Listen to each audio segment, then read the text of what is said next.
Let's go. Today we're talking about lies and truth and the liberating power of telling the truth. I've got a couple of thoughts here that I learned from a mentor that really capture the four principles of being real, the four principles of telling the truth, and what happens when we don't tell the truth. And one of these, the first one, is your secrets make you sick. Your secrets make you sick. That's the first one. And I think this idea initially came through a little book by Debbie Ford called The Dark Side of Light Chasers. And it's a beautiful book on shadow work. It's probably one of the best little quick and easy reads on shadow work that I've ever read. But that's the main takeaway, is that your secrets make you sick. Our secrets make us sick. So wherever we're bracing from the truth of our experience, the truth of our embodiment, the truth of our health, the truth of our desires, then something else creeps in. Something else creeps in. And sometimes that other thing that creeps in is necessary for a certain while, like it acts as a certain buffer or a barrier or some kind of armor that is protective, and it's in the traffic of the moment. That's what needs to happen. But if we cling to those secrets, if we cling to those lies for too long, that's when sickness happens. And that's what most traditional medicine, like Chinese medicine, will affirm. Okay, on to number two. The second one is, if you don't tell the truth about yourself, then you won't know the truth about other people. If you don't tell the truth about yourself, then you won't know the truth about other people. And that is how and why, when you're in the presence of someone who is a very truthful person, a very comfortable person in themselves, whose very presence liberates others. It reminds me of that quote from Marianne Williamson. It is not our darkness that scares us. It is our light. So that's the second one. And it's about recognizing the truth in yourself first, and then being able to see that in others. And the funny thing is, some of us are so compelled to truth. Ever since I was as young as I can remember, especially as a teenager, I could see through the lies of everything. And it was an incredible burden to see that we are being lied to over and over and over again from every direction, just through going to public high school. And luckily I had one teacher who was a mentor to me, who allowed me to express that and really blessed that part of me. He would just giggle and laugh about it because he saw that it was true too. He was an old hippie. If you went to Beamsville High School and you remember Dave Mawson, you'll remember a great man. So anyway, that's the part of us, some of us, that get burdened with this obsession with truth and this real aversion to lies. And then one thing led to another, and now in my mid-40s, as a therapist, part of my job is to see people. Like in the ins and outs of grinding it out as a therapist, seeing people again and again, that's the actual simple end game of the practice, is listening and seeing. And somehow, it's almost like in science, when you look at something, just by virtue of looking at something and seeing something, it changes. So that's what happens in the therapy room, is somebody has been holding on to something, some lies, some trauma, some drama, and they need support to unwind it. And that's what a good therapist will do, is see. And in that seeing, bless. It was James Hillman, the warrior therapist, James Hillman, who said, we don't come to therapy to have our problems solved. We come to therapy to have our problems blessed. And I love that, because in the blessing, something unwinds, some golden inner light shines and is able to shine because of that blessing. So the next thing, third out of four principles of being real, is that truth is easy to remember. This is a quote from Mark Twain. Truth is easy to remember because you're just in it. If you're just in it and you're letting it flow, you don't actually have to remember anything. You're just in it right now and you're telling it. And it's actually carrying the burden of lying and carrying the burden of what psychology would call the false self, the mask, if you will. That's the thing that becomes energy consuming. So telling the truth, in my experience, is a liberating force, and it's a dangerous force where most of our society is still in the status quo of keeping the comfortable lies upheld. So here's the fourth principle of being real, and that is, it's a quote, and maybe you'll recognize it.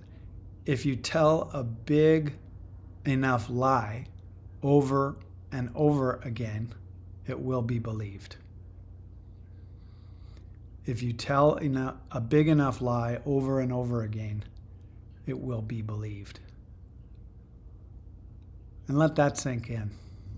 Not only on the personal level, but the collective level.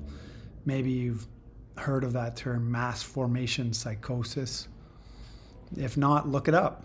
And if you want to get curious about what happened during COVID and the pandemic, check out mass formation psychosis.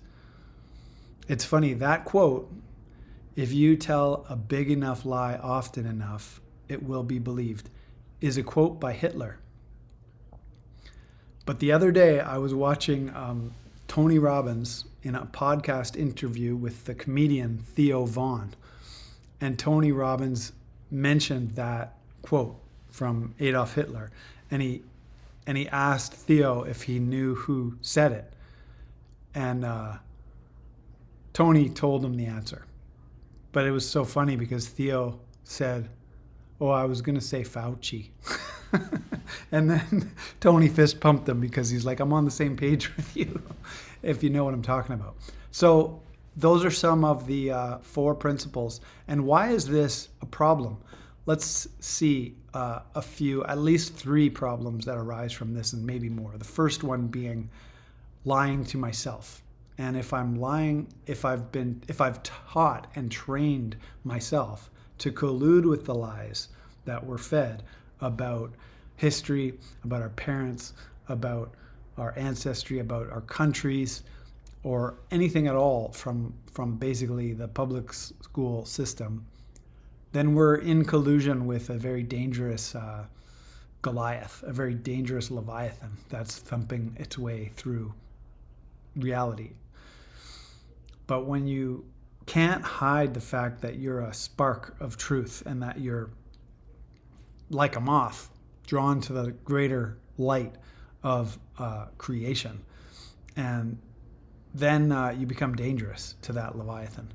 So lying to yourself is dangerous because when we hide our feelings, they calcify inside of our organs or inside of our body, and the rage or the grief or the sorrow or the shame, all of it will accumulate. They say shame grows in silence. And then if there's an initial piece of shame, the silence around the shame grows another layer of the shame. So let's see. There's lying to yourself, and then there's also lying to others, which is another level of lies. When we, as guys especially, when we tell others that we're fine. Women do it too, that we're okay when we're actually not. That's another layer of colluding with the lie without digging deeper. So there's lying to ourselves, and then there's lying to others, and I think they're entangled, obviously. But the other problem is, what happens when I've accepted that I am lying to myself? What happens then? how do I start telling the truth? How do I start moving out of it? How do I turn on the light in the darkness and move it? Well, that's the whole game, isn't it? And why am I even talking about this? It's because in my work, the most powerful force is truth. Sometimes I joke and people ask me about my business and they say, "What's your business?" And as a coach, I say, I run a truth-telling business, because that's all I'm getting my clients to do over and over again, is bringing them back to asking them, what is the truth for you? What is it you want? Where are you right now? And where do you want to go? Where do you want to get to? And what are the next steps? These are some of the continual million-dollar questions that sometimes we can't answer alone. We need good counsel to be able to ask powerful questions, to intuit what's the right next best question that we need to hear. So that's why I'm talking about this, is because the truth and the interface between truth and lies is a powerful ground for growth and transformation and commitment, ultimately, because that's what I'm committed to. And in order for me to commit to telling the truth more and more, as I grow, the places where I'm still lying to myself start to show up and get illuminated and get exposed.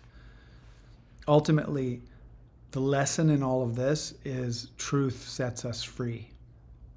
But the baptism in reality is that first, the facts will piss you off.